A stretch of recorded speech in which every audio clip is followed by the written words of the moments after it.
जो 5 रुपए की पर्ची है वो भी एक करप्शन सिस्टम के तहत दी जाती है। तो सिंध में जब तक इन सरमायादारों, जागीरदारों और 15 साल से मुसल्लत इस तबके को जब तक एहतसाब के कटहरे में नहीं खड़ा किया जाएगा, मैं समझता हूँ उस वक्त तक इन मसाइल को हल नहीं किया जा सकता।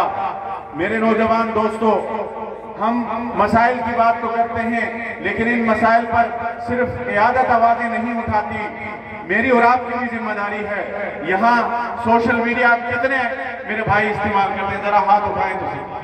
फेसबुक कितने लोग इस्तेमाल करते हैं? माशाल्लाह, ये हर हाथ हवा में लहराता हुआ नजर आ रहा है। ये फेसबुक एक कुव्वत बन चुकी है, सोशल मीडिया एक पावर की हैसियत इख्तियार करता है, ट्विटर एक पावर की हैसियत इख्तियार करता है।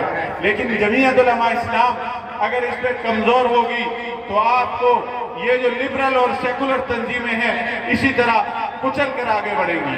मैं आपको दावत दूंगा, जमीयत उलमा इस्लाम ने सूबा भर में सोशल मीडिया की कैंपेन शुरू कर रखी है और आपके जिले में भी नौजवानों के फार्म भरे जा रहे हैं। यहाँ सोशल मीडिया के जिली कोऑर्डिनेटर भी मौजूद होंगे। असदुल्ला हैदरी हमारे इस जिले के डिजिटल मीडिया कोऑर्डिनेटर हैं। आपके तमाम तहसीलों में डिजिटल मीडिया कोऑर्डिनेटर का तकर्रुर किया गया है।